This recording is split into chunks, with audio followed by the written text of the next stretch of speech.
Join Kids Hat family.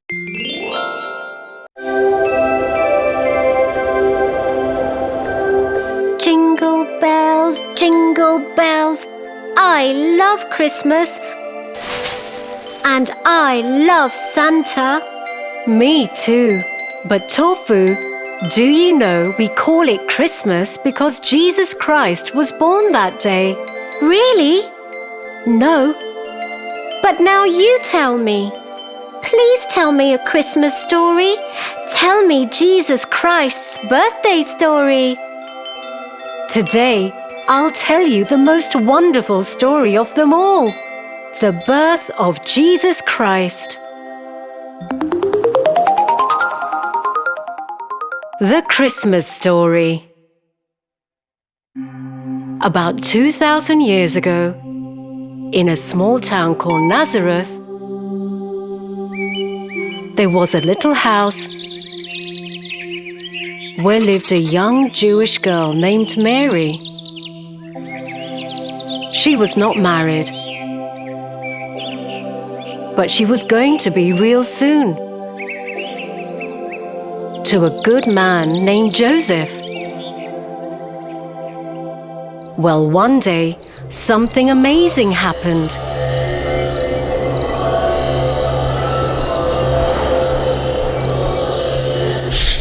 An angel of the Lord, Gabriel, a very important angel, appeared to Mary.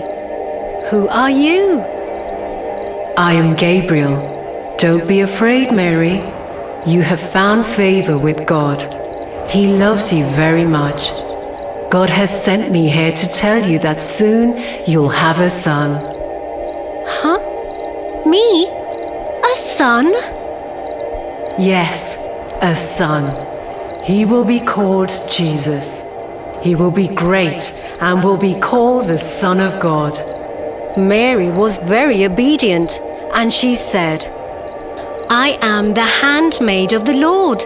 May God do with me as He wants to.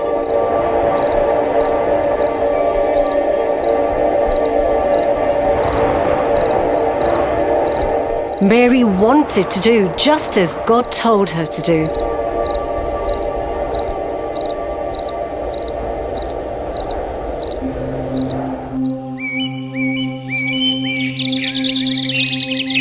Just near the time Mary was about to have her baby, the Roman Emperor sent soldiers to announce a new law. Okay, listen everyone. The Emperor Caesar Augustus says that all of you need to pay some taxes now and register for census. So Mary and Joseph made their way to Bethlehem, because that's where Joseph had to pay taxes. It was about 65 miles from Nazareth to Bethlehem.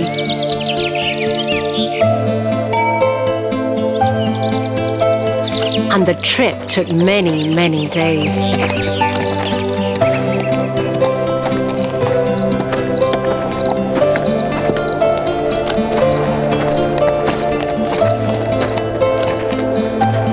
And when they reached Bethlehem, guess what happened? All the places were full. All the inns were full. Mary, you wait here. Make yourself comfortable. By then, I will try to find a suitable place for us to stay. Joseph kept knocking and knocking again and again. He had been looking and looking for a place to stay.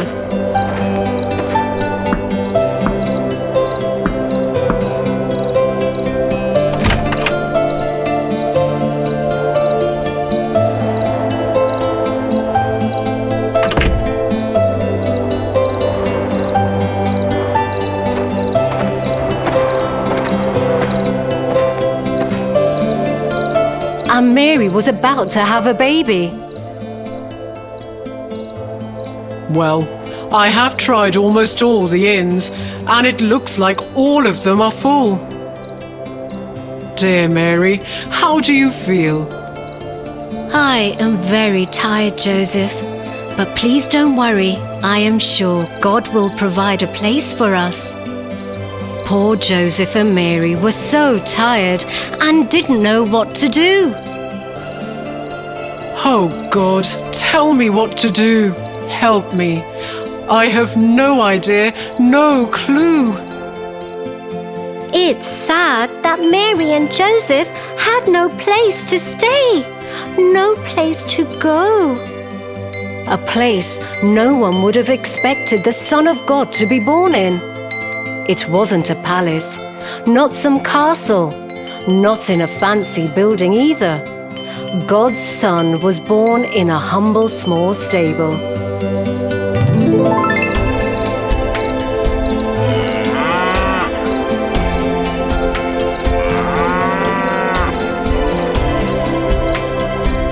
I'll go and get some fresh hay where you can sleep comfortably tonight.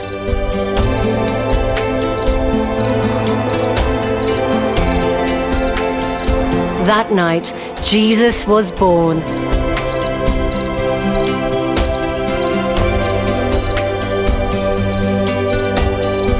And oh, it was a wonderful night. Big stars shining in the sky. There was no crib, so they laid baby Jesus in a manger. It was full of fresh hay and made it a little comfortable for the baby.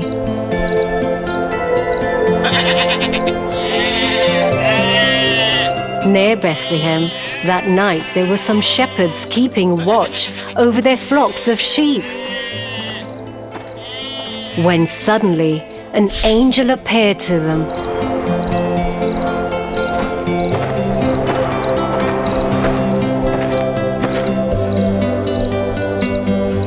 I have good news for you. There is a Savior who has been born. What? Really? What Saviour? Can we see him? Where is he? The angel told them where to find him. The shepherds were so excited and happy.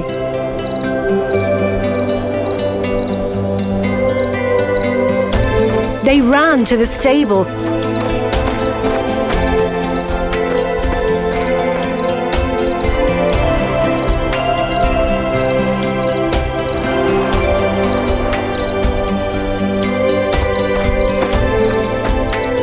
and found Jesus there, just as the angel had told them. After they had seen Jesus, they spread the news, and everyone who heard was in wonder.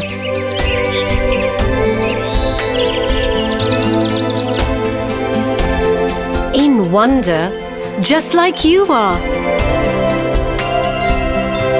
Doesn't it sound magical, Tofu? So magical and fun, Tia. I am happy the angels took care of them all. Joseph, Mary, and baby Jesus. Thank you for telling me the Christmas story.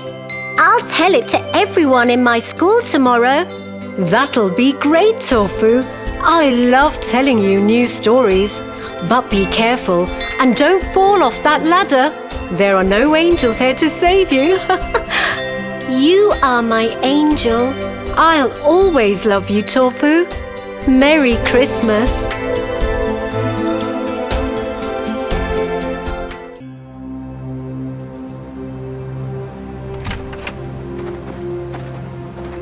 Thanks, Tia, for helping me pick these Easter eggs for Joe's party. You're most welcome, Tofu. Could you help me with one more thing, please? Sure. What is it? Joe has invited me for the Easter celebration at his home, but I feel I don't know a lot about Easter. Do you think you could tell me something about it? Of course, Tofu. I will.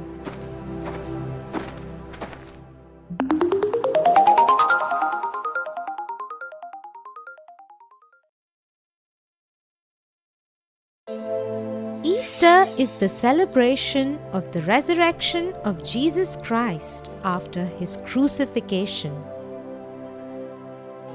About 2000 years ago, Jesus rode into Jerusalem on a donkey.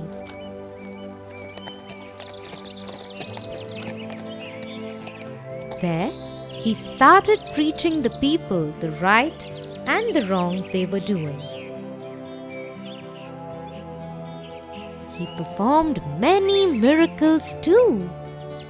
He fed many people on just a little bit of food. He healed the sick and even brought back the dead to life. He was loved and followed by many people. But there were some others who felt threatened by the popularity he was gaining.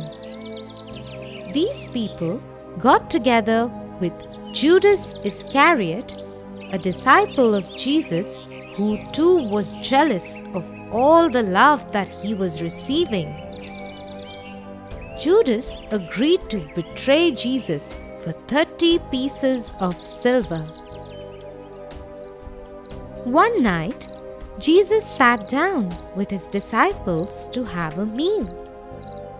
He told his friends that the next day he would leave them all and join his Father in heaven, as one amongst them had already taken money to betray him. At this point, Judas left them all and walked away. Later, Judas came back with the priest's men who took him away.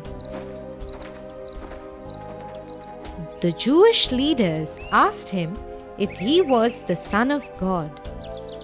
When Jesus said yes, the Jewish leaders said this was an insult to God and he should be punished.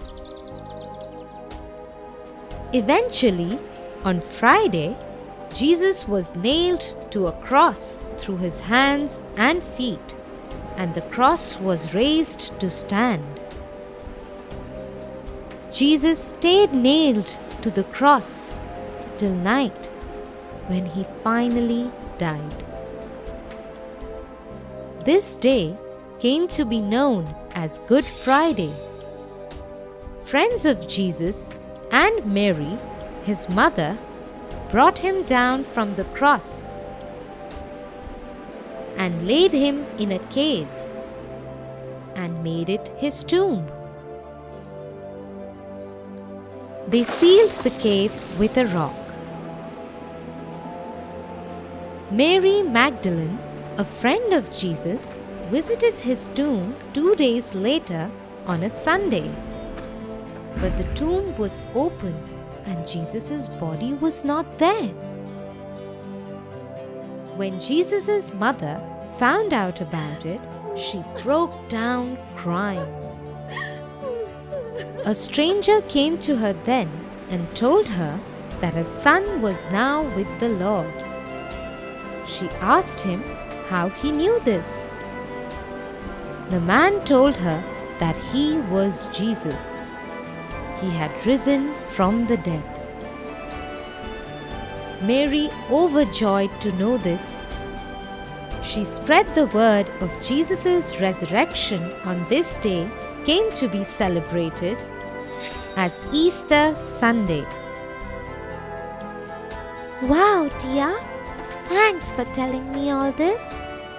All I knew about Easter was that Christians consider this as a very sacred day, go to the church and cook good food. Don't forget the Easter eggs, Tofu. Oh yes, there are treasure hunts too, where we look for Easter eggs filled with chocolates and other yummies. Yes, you're right.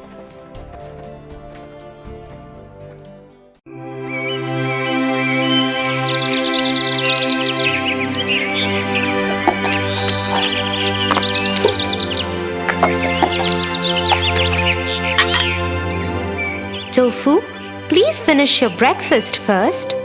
No, I want to play first. I don't like it anyway. Tofu, it is not nice to leave your food like that. You should be thankful to your food and eat it respectfully.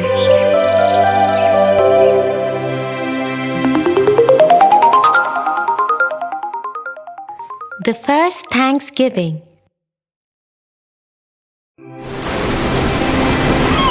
This is a very old story. It is from the year 1620, when a group of pilgrims came from Europe in a ship called the Mayflower to the east coast of United States.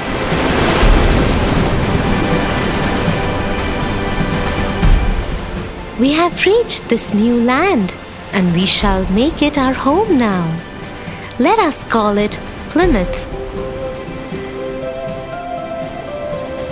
Yes, and this big rock by which Plymouth is recognized will be called the Plymouth Rock. We shall make a settlement here.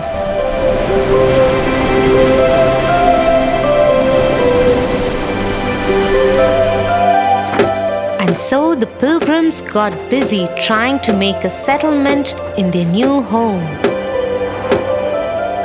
But they had arrived in the peak of winter with little resources and no food. Oh, this is such a difficult winter. We have almost no food. The men go and catch whatever fish they can find in the freezing lakes, but it is not always enough. Yes, and a sickness has taken over our people. We have lost so many strong men and women already. It is very difficult without proper food and supplies to take care of them. Yes, look at what happened to our brother James Chilton and his wife. They've both died, leaving behind little Mary Chilton. Poor Mary, she's only 13 years old, but without her mother and father to take care of her, we will have to make sure she is safe. And so Mary was taken under the care of all other pilgrims.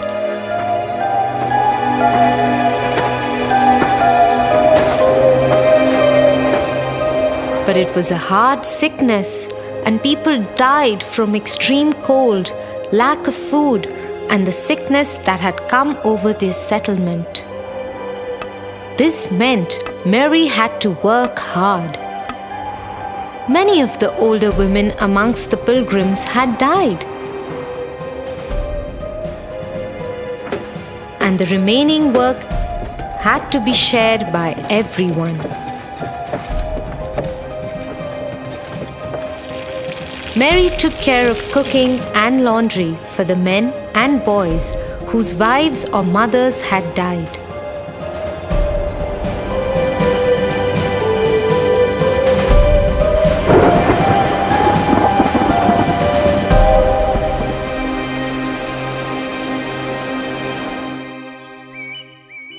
Then one day in March, two strangers called Samoset and Squanto visited the settlement. They were native Indians who lived on the land. Hello, settlers. Welcome to your new home. Thank you. Who are you? I am Samoset. I am the leader of the Abenaki people, and this is Squanto from the Wampanoag tribe.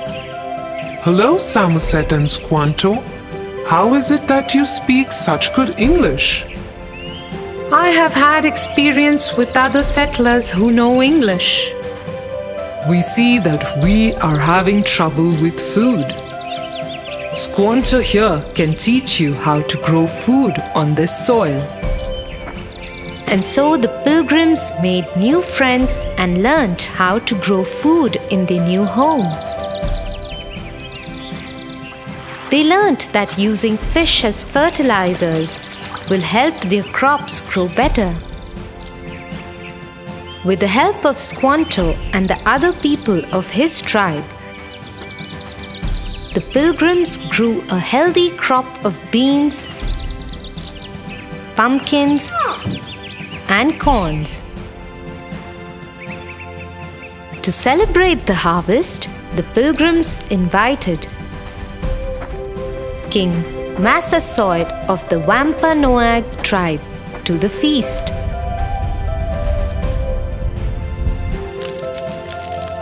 King Massasoit's men helped the settlers hunt for the feast. And large feast of corn, roasted meat, pie, fruits was laid.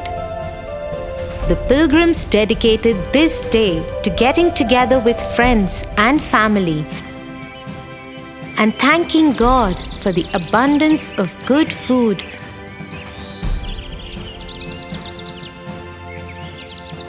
and loving people in our lives.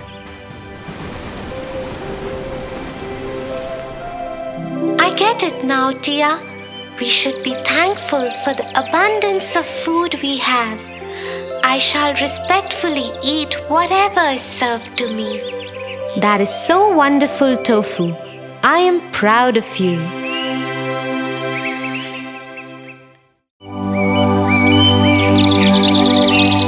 It is still early morning and Tia is sneaking around Tofu's room.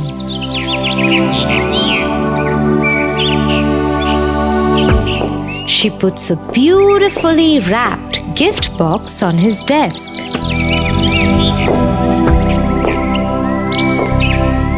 The calendar on the wall says 1st of April. She sneaks out again, hides, and waits for Tofu to get up. Tofu gets up, sees the box, and gets very excited. Oh wow! What's that?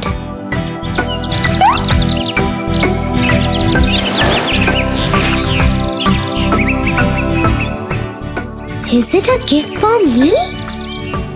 I wonder who it's from. Let me open it and see.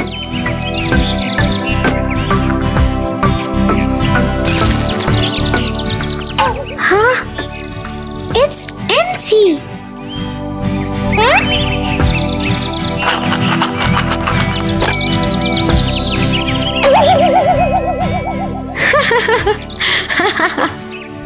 Oh, sweet Tofu, it's so easy to prank you. Oh, you did this, Tia? Why would you do such a mean thing to me? Oh, cheer up, Tofu. It's April Fool's Day. I can't cheer up after what you just did to me, Tia. And also, I don't know what April Fool's Day is. Okay, let me tell you about it. Maybe then you won't feel so bad about my little prank, Tofu.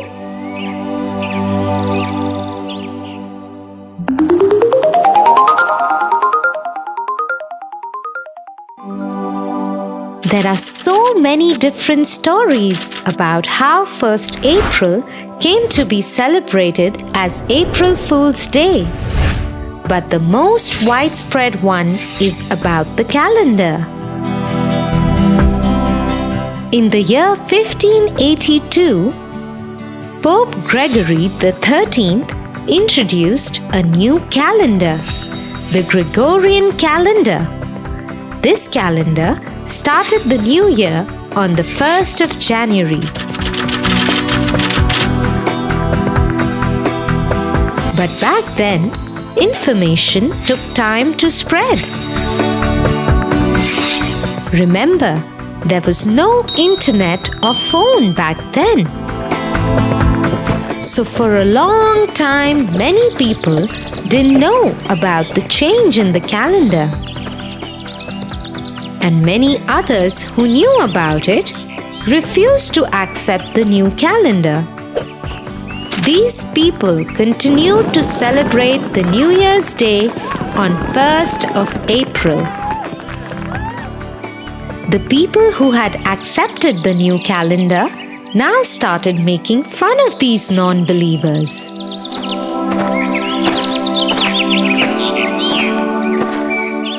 They would lead them to believe in things that did not exist, or even send them on fool's errands. Errands that didn't exist.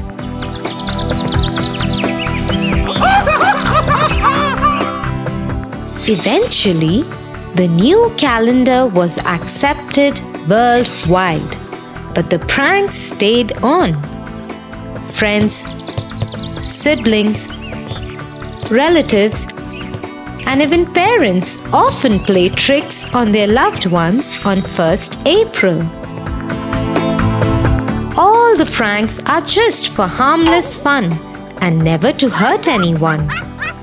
They usually end with the pranksters shouting, "April Fool!" and peals of laughter from everywhere. So you see, Tofu, pranking you was a part of the celebration. I don't care. I'm really upset with what you did with me, Tia.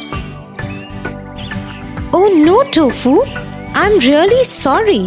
I didn't think you would feel so bad. What can I do to make it up to you? Just accept that I made a better April Fool of you, Tia. You were pretending to be angry with me, huh? Yes, I was. I guess I should be more careful around you today then. Yes, you should.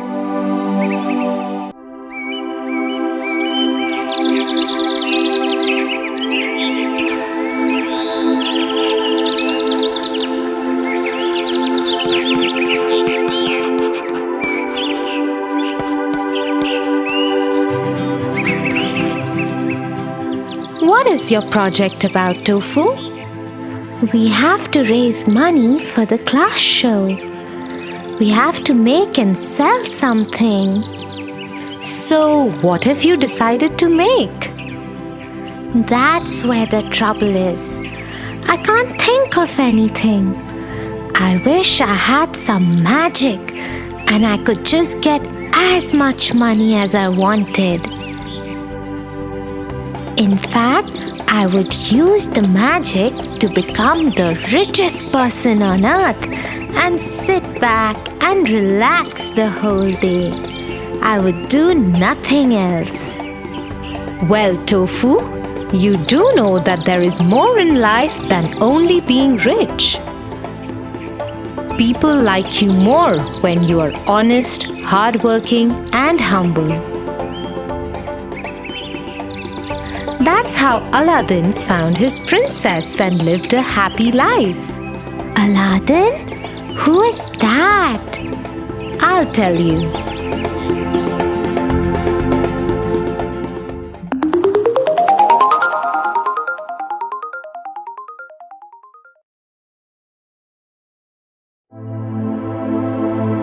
Once upon a time, there was a young boy named Aladdin. He lived with his mother and his pet monkey in a poor village of Arabia.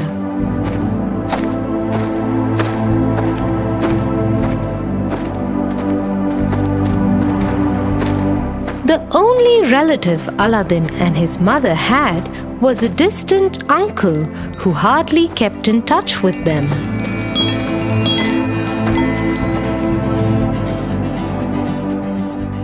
One day, when Aladdin and his mother were finishing the daily chores, Aladdin's uncle showed up.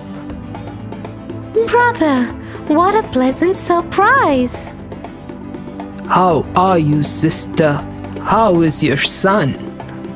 We are both good, brother. It has been many years since you have visited us. Aladdin,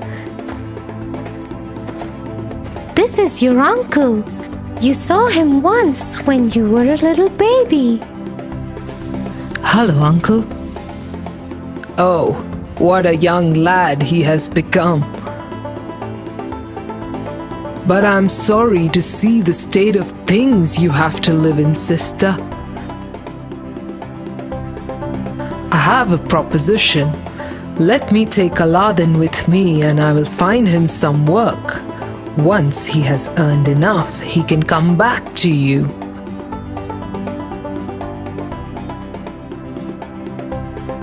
Till then, keep this piece of gold to make your living. Oh, brother, that is a wonderful idea. It will do Aladdin good to learn some work with you.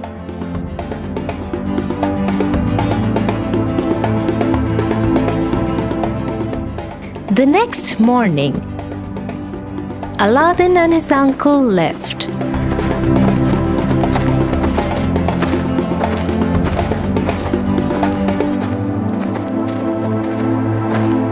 They walked through many villages and towns.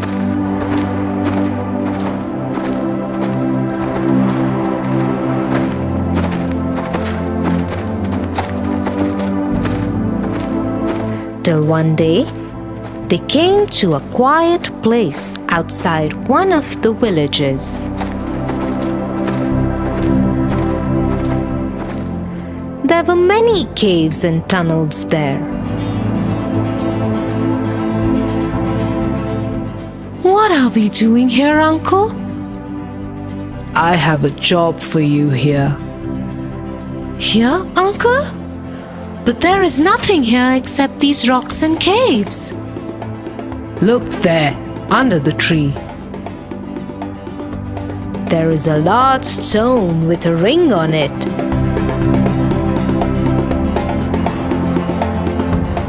I want you to lift it. Okay, Uncle, as you say.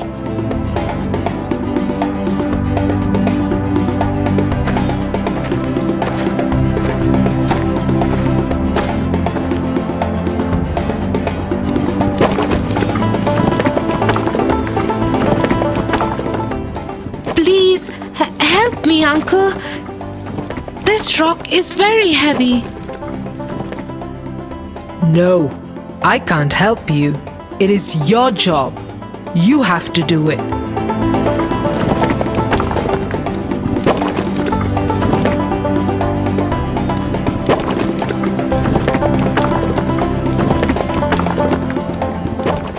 It's opening.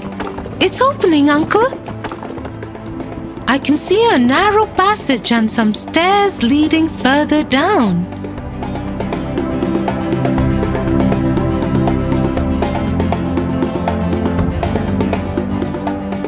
Very good job, my boy.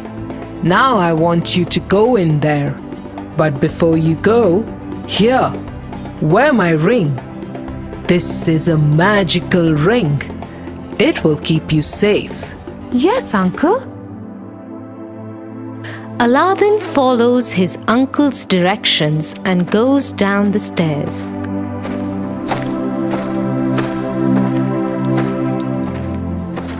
Once at the bottom, he sees that it is a large cave filled with many jewels and gold coins.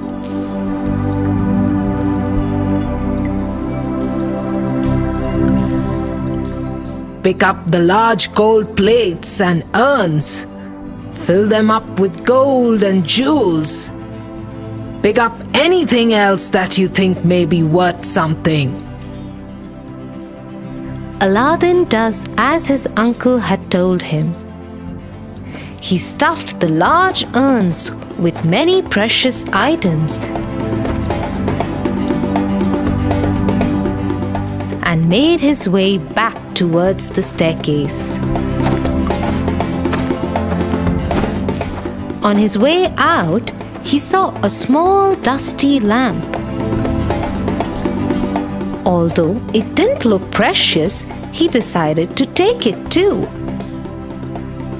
and tucked it into his shirt.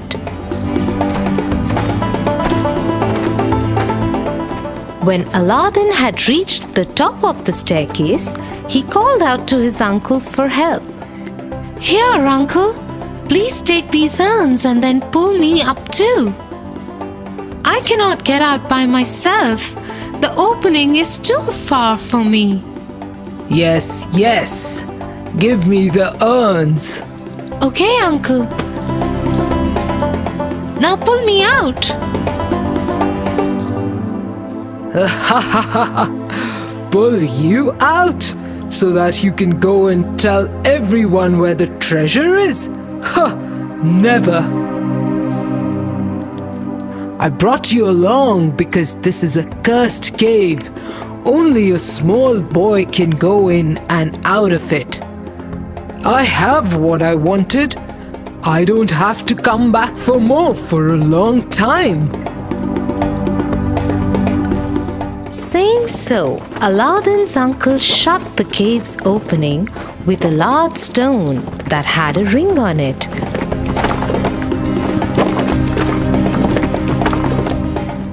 Leaving Aladdin behind in the cave.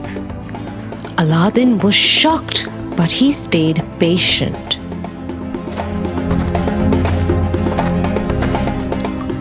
Uncle has betrayed us, but I must find a way out and get back to my house. Dear God, show me a way out of here, please. Aladdin joined his hands and bowed his head to pray. As he put his hands together, his fingers rubbed over his uncle's magical ring, and a creature came out of it.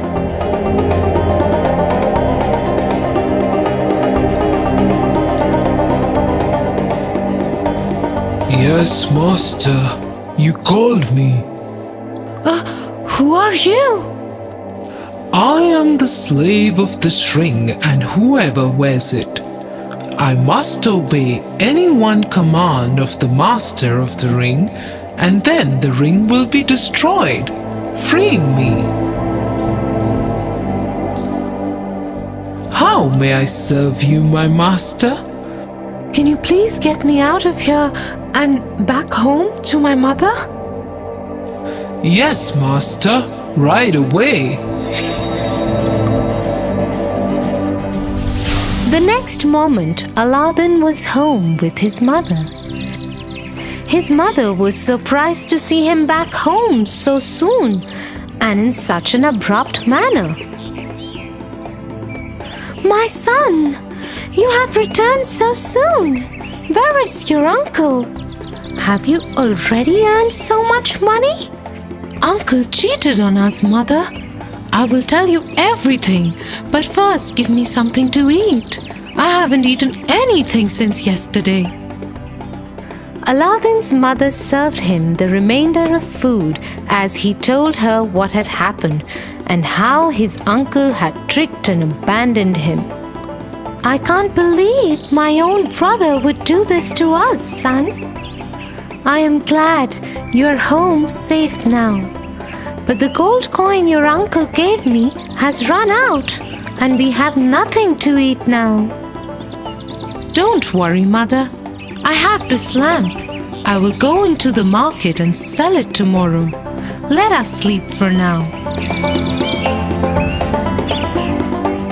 Relieved that they were together, Aladdin and his mother slept peacefully that night. The next morning, Aladdin asked his mother for the lamp. Mother, I'm very hungry. Give me the lamp. I will go and sell it so we may have some bread. Here, son, take the lamp, but clean it nicely and polish it before you go to the market. A shiny lamp will fetch you more money. Yes, Mother.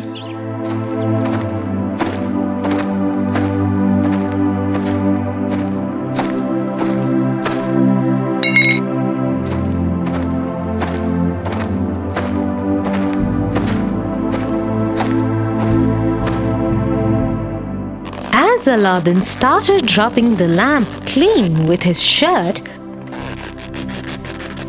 a magical creature appeared from it.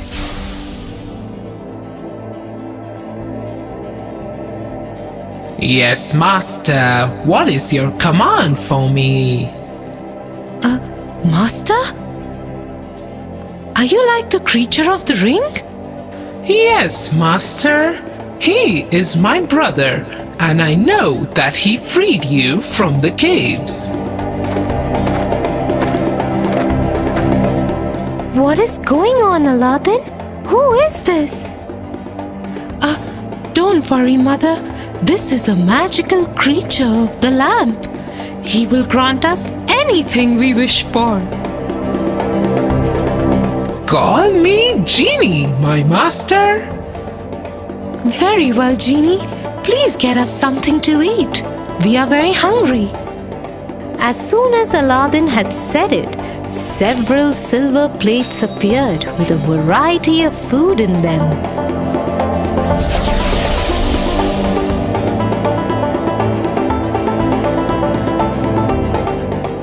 The genie went back into the lamp, while Aladdin and his mother had a hearty meal.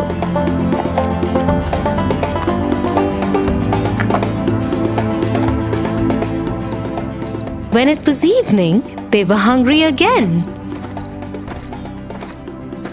It's time for dinner. What shall we do? Should I call the genie again? No! Look, he has left us with these silver plates. Go and sell them in the market. We will buy bread after that. Aladdin agreed with his mother and took one of the silver plates to the market.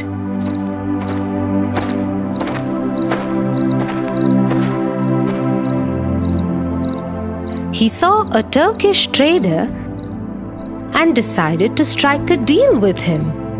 But Aladdin didn't know the value of his silver tray or how to do business.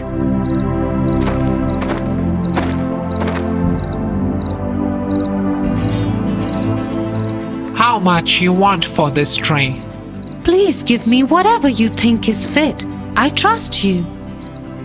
Okay, take 1 gold coin. Okay, thank you. The trader was surprised by Aladdin's innocence and was tempted to tell him that he had made a mistake and that the tray was of even lower value than he had quoted. But instead, he let him go.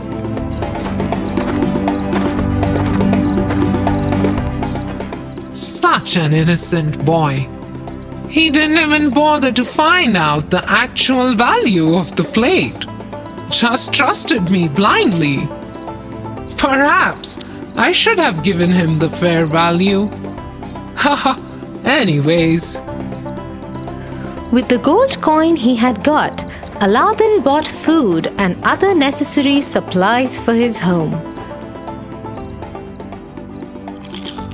But within a few days, they ran out of all the supplies. So Aladdin went back to the Turkish trader and sold him another plate. This time, the trader gave him 2 gold coins. Again, Aladdin bought food and supplies for his home. This went on for many days till Aladdin ran out of all the silver plates.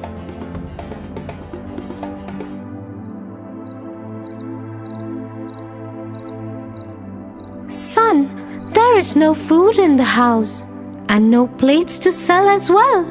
What shall we do now? I will rub the lamp and call the genie again.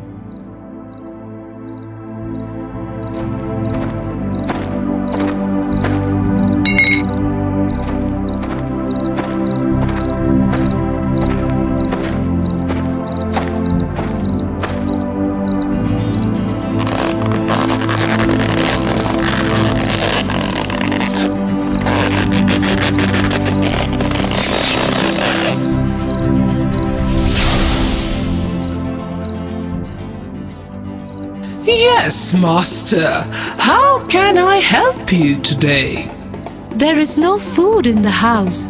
can you get us some food? Yes, of course, Master.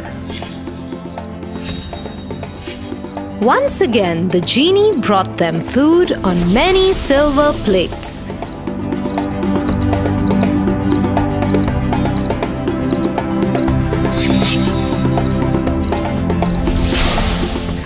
Although Aladdin had the magic lamp, they never used it to satisfy any greed. They continued to live frugally, except now his mother started saving a little money from the sale of every silver plate.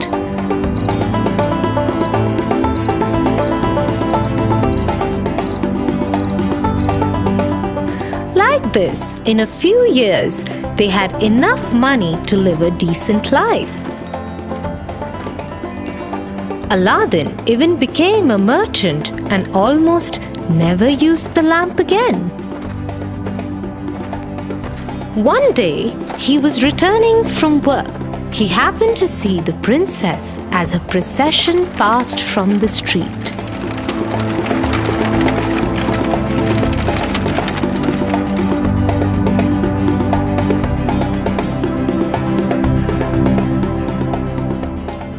Mother, I am in love with the princess and I have decided to marry her. I will present her with many jewels and precious things that we have collected over the years.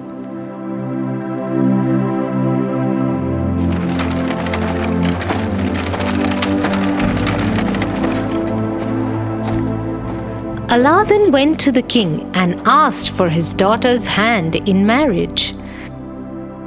The king saw the honesty in Aladdin's nature and agreed. Aladdin married the princess and showered her with all the riches he had. The news of the happy couple spread across the land till it reached his uncle. So, Aladdin got out and betrayed me, huh? He found a magic lamp and didn't tell me. I shall kill him with my own hands and get the lamp from him.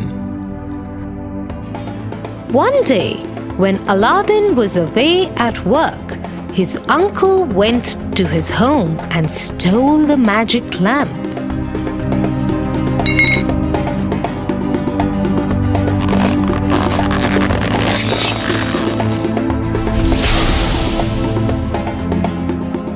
He then ordered the genie to transport the whole house into the middle of the desert where no one could find it.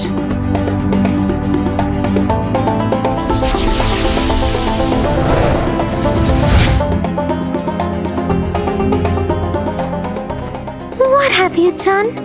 Where is Aladdin? You will never see him again. Now you are liable to me. You will do as I tell you. Now go and get me some wine and dinner. The princess did as she was told, but as she did so, she planned her escape too. She mixed some sleeping powder in his wine and gave it to him. As soon as he drank it, he fell into a deep sleep. The princess quickly reached for the lamp and dropped it. The genie appeared. Yes, mistress. How may I serve you? Save me, genie.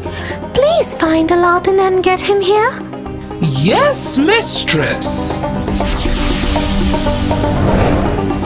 The next moment, Aladdin was there.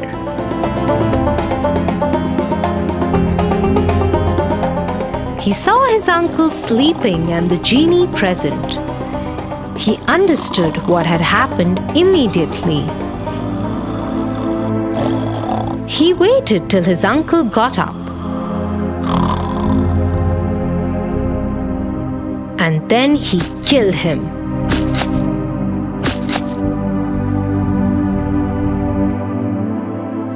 He then told the genie to take them back home.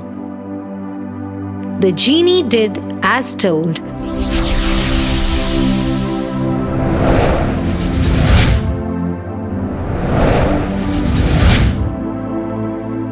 And they continued to live their happy life. So he took the hard way.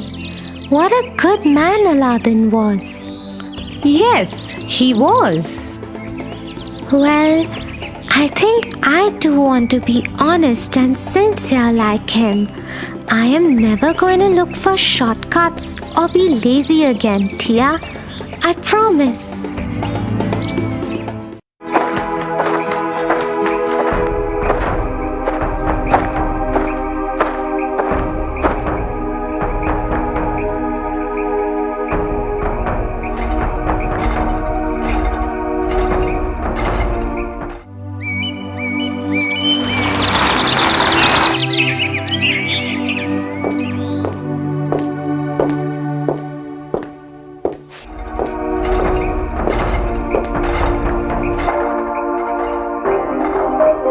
Hey Tofu, what are you up to?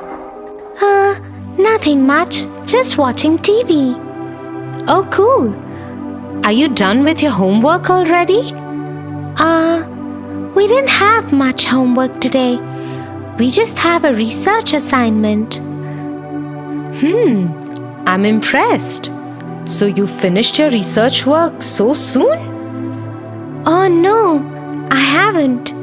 It's a big assignment, so we have to do it in pairs. My partner is Kate. She's really good with research, so I passed it all off to her. She will write the paper and bring it tomorrow. I don't know what to say, Tofu. You can say which game you want to play. How about I tell you a story instead? Oh, I love your stories. Please tell me one. This one is about the horse and the donkey, where the horse doesn't bother to help the donkey.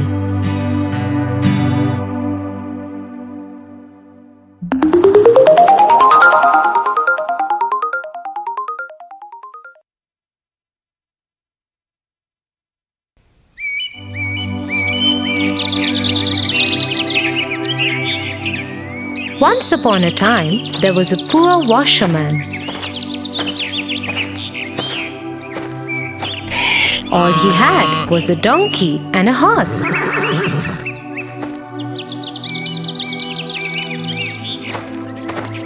He would use the donkey to carry the load of clothes from the village to the river and back.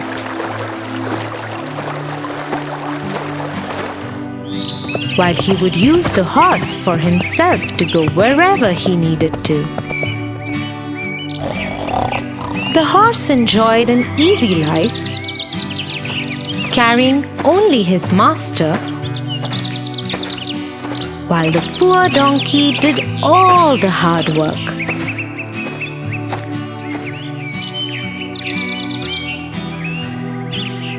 One day, the washerman went to the village to collect clothes from people.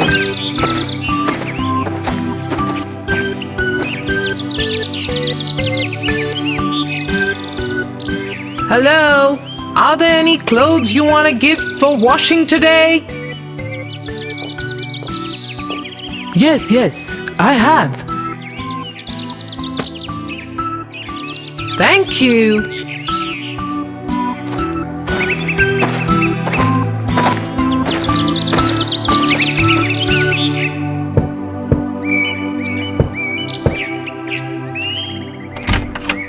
Hello, how are you today? I am good, thank you. Do you have any clothes for washing? Yes, I am glad you came. We have too many guests today and excess laundry too. Don't worry, I will have them back in time. Thank you. And so the washerman went from door to door collecting clothes for washing.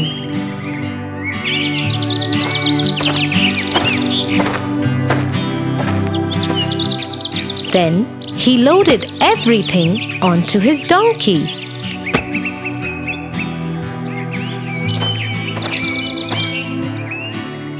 We have a big job in front of us today.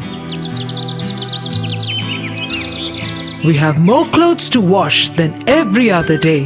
We'll have to hurry up.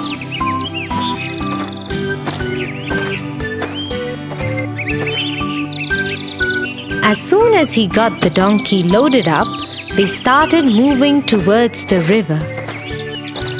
The washerman decided to walk besides the horse and the donkey. But the load was too much for the donkey to carry, so he got very tired.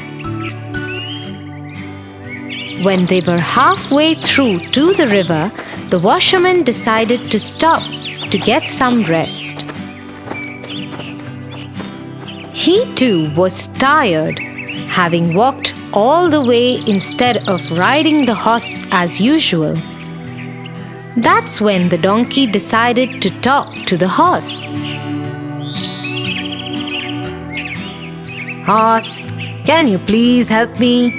This load is too heavy to carry. Since the master is walking today and you have no burden to carry, can you take some of mine?" I am here to serve my master, not you. It's not my job to carry the load. It's yours and you alone must do it. The donkey had no choice but to carry the burden of the clothes all alone. So he continued walking slowly when they resumed their journey. But after some time, the weight became too much for him and he collapsed. He tried to get up again but just couldn't. Oh no! What's wrong with my donkey? Let me get his weight off him first.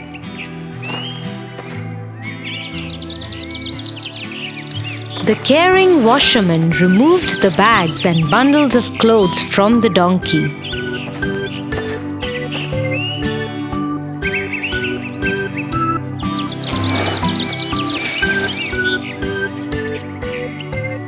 Oh, these bags are very, very heavy. It was wrong of me to put them on the donkey alone.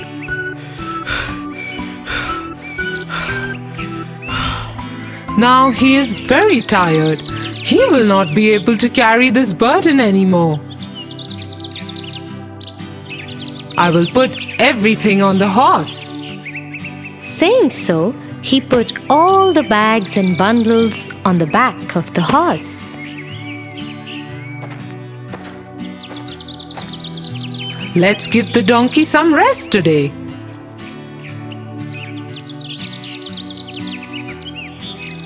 They started walking again towards the river. As they walked, the horse realized what a mistake he had made. This is so heavy. I wish I had not been so selfish earlier. If I had shared the donkey's load when he asked me to, I wouldn't have to carry all this by myself. From now on, I will always share the burden.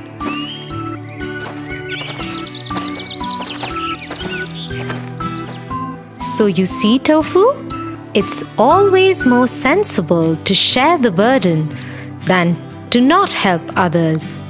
Yes, I agree with you, Tia. In fact, if I help Kate out, we will be able to finish the work faster as well, and both will be free soon. That's right, Tofu. So you see, sharing the burden of work has many advantages. You must go and help Kate out.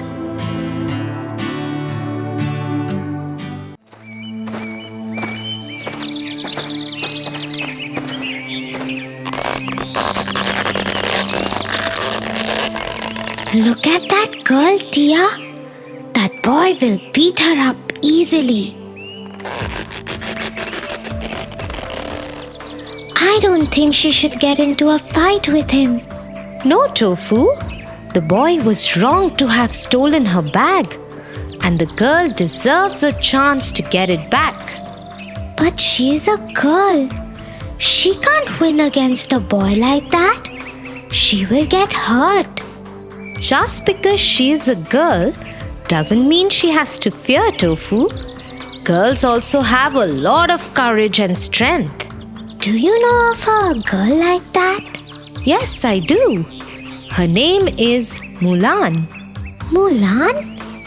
Who is she?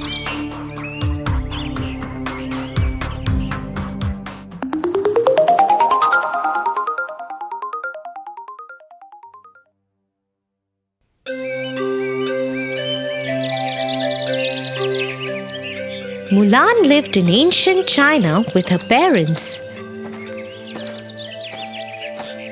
She was their only child. Her only companion was her dog called Little Brother. Mulan's father used to be a great warrior, but he had hurt his leg in a war and couldn't fight anymore. One day, a messenger came from the emperor. The Huns, China's army, had attacked, and at least one man from each army had been ordered to join the emperor's imperial army. This was terrible news for Mulan and her family, as it meant that her father would have to go back to war.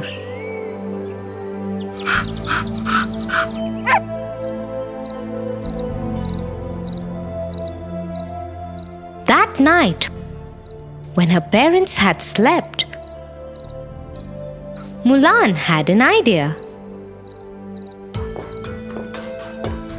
She took her father's sword and cut her hair off. Then she put on his warrior's uniform, and she looked just like a man.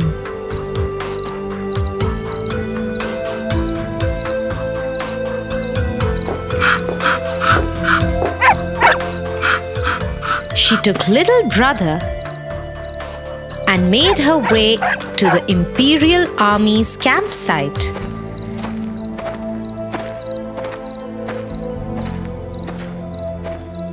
There she met Captain Li Shang. What is your name? Ping, sir. Very well then. Time to begin your training. Mulan was delighted that everybody had accepted her as a man and started her training. Sadly, she lagged behind all the other warriors. You are not fit to be in my army. You are slowing everyone down. Go back to your village.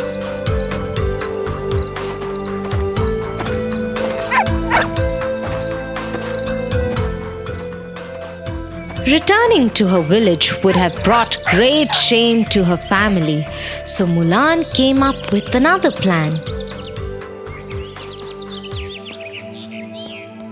She wrote a fake letter to the army saying that the Huns have attacked. Reading the letter, Li Shang ordered his army. Onward with me. March to the mountains. We shall defeat the Huns forever.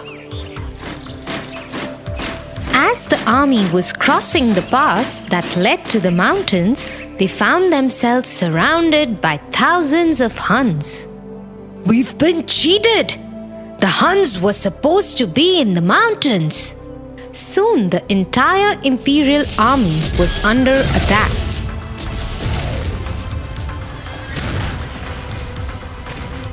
Mulan had another idea. She took the last cannon and lit it. There was a huge blast which destroyed most of the Huns, but it injured Mulan too. She was rushed to the doctor's tent. Bring Ping to this bed. I will take care of him.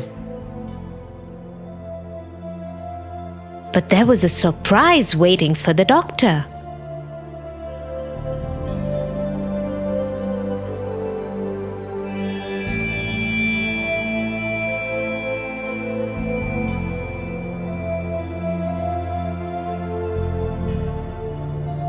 Oh my god! Ping is a woman. Get me Captain Li Shang immediately.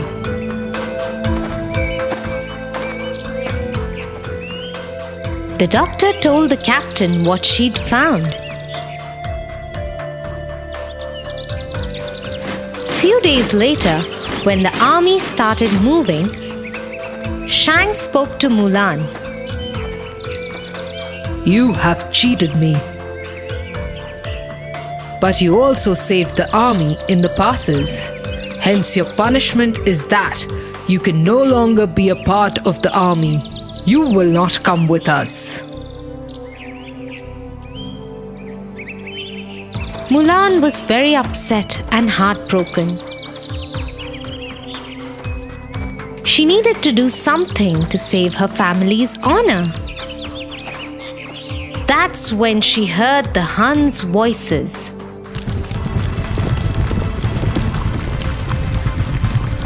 Oh no! The Huns are still alive! I must warn the captain! And so Mulan raced to Imperial City to warn Shang.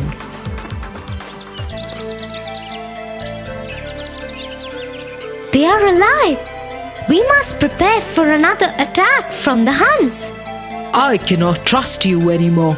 You have cheated me before. You are not welcome here. Leave.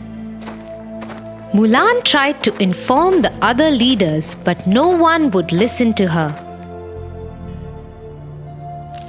Meanwhile, the Hun leader, Shan Yu, attacked the city.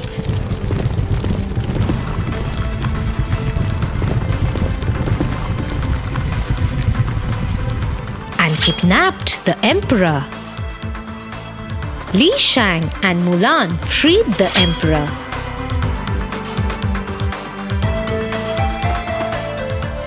Mulan then enticed Shan Yu to follow her to the rooftop.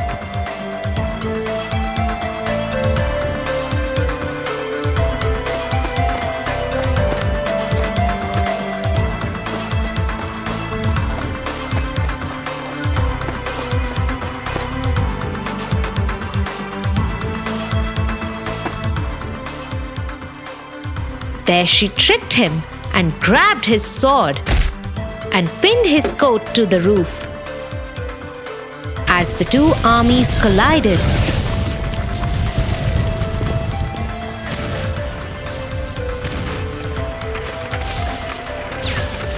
there was a huge explosion and the roof was destroyed, taking with it Shan Yu. Mulan fell to the ground. When she sat up, she saw that the Imperial army had won, and the Huns had been banished from the city forever. The Emperor was very happy with Mulan's bravery and gifted her a sword as a token of appreciation. Mulan went home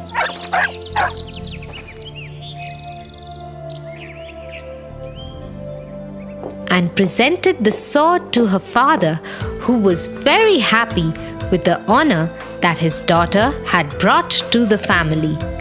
Suddenly, there was a knock at the door. It was Captain Li Shang. He'd come to return Mulan her helmet that she had forgotten. Mulan invited him to stay for dinner, and he graciously accepted. So you see, Tofu, girls can do anything they put their heart to. Tofu? Tofu, are you listening to me? Yes, dear, I am. I am just thinking how wrong I was to think that girls can't fight. Well, now you know. So better be careful before you pick a fight with a girl next time.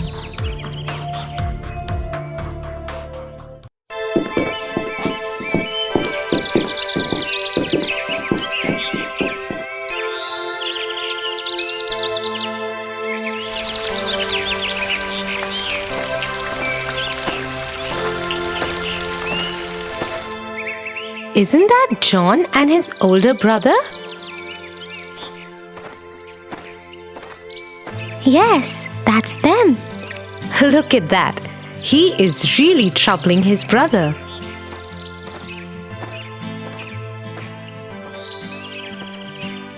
Oh, I think John is in big trouble. I'm sure his brother is going to give him a big scolding. I don't think so. Why not? Didn't you see how he was troubling his brother? There is no way he's going to stop unless his brother scolds him. Don't decide on that till you've heard the story of the wind and the sun.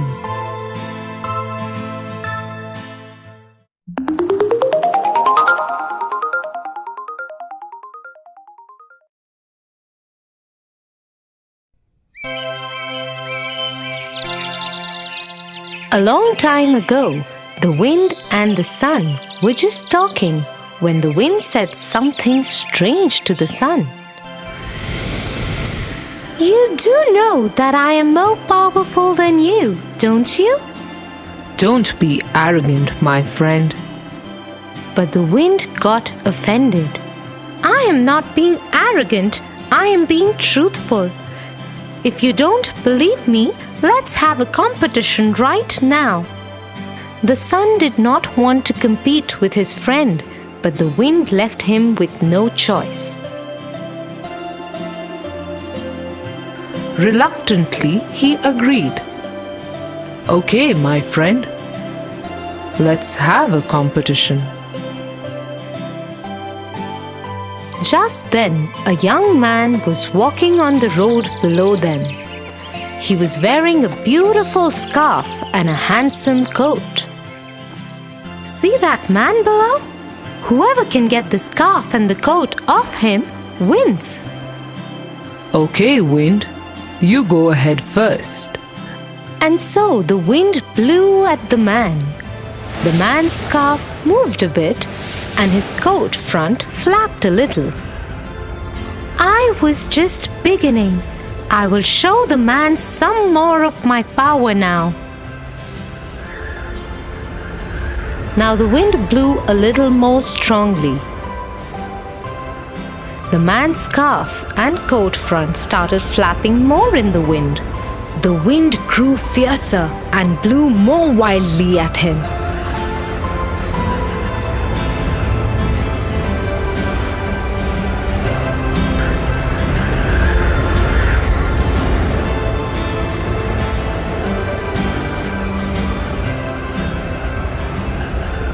The man's scarf almost left him, but he caught it and tied it around his neck properly. The wind blew at the man with all his power and anger, but it only made the man wrap his scarf and coat around him more tightly. He started feeling so cold with the wind blowing at him that he wrapped his arms around his legs and sat down by the road. The wind failed to get his scarf and coat off. I have still not lost. If my power and anger couldn't do the job, you surely won't be able to do it either. Let us see. I think you have frozen the poor man. Maybe he could use some warmth. And so the sun gently smiled a bit at the man. Immediately, the man started feeling better. He straightened up and the color returned to his cheeks. He got up and started walking his way again. Is that it? Is that all you will do? Smile at him? The son ignored his friend and smiled at the man a little bit more. The man became more comfortable and walked his way faster. Watch what happens now. Now the sun gave the man an even bigger smile. As the sun's smile grew bigger, the man started feeling warmer and warmer. Finally, he could take it no more and started sweating. He slowly took his scarf off. Oh no! At last, the sun's warmth became so much for the man that he took off his coat and flung it aside.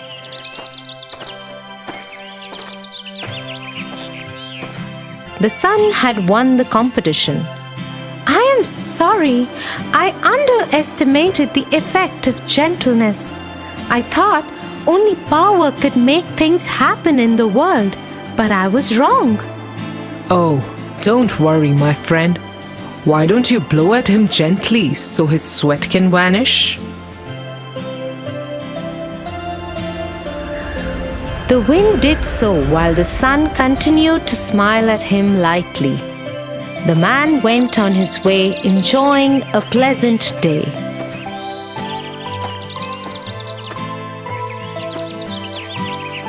Wow, Tia, that's a wonderful way to be with people. Yes, there are better ways of changing things than a show of anger and power. I'm so glad you are my elder sister, Tia. If ever I do something wrong, I know you will correct me without scolding me. Well, looks like John also has a great brother. See? He's no longer troubling his brother.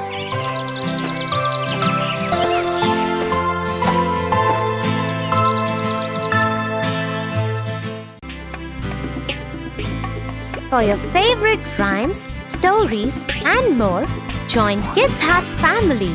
Subscribe here.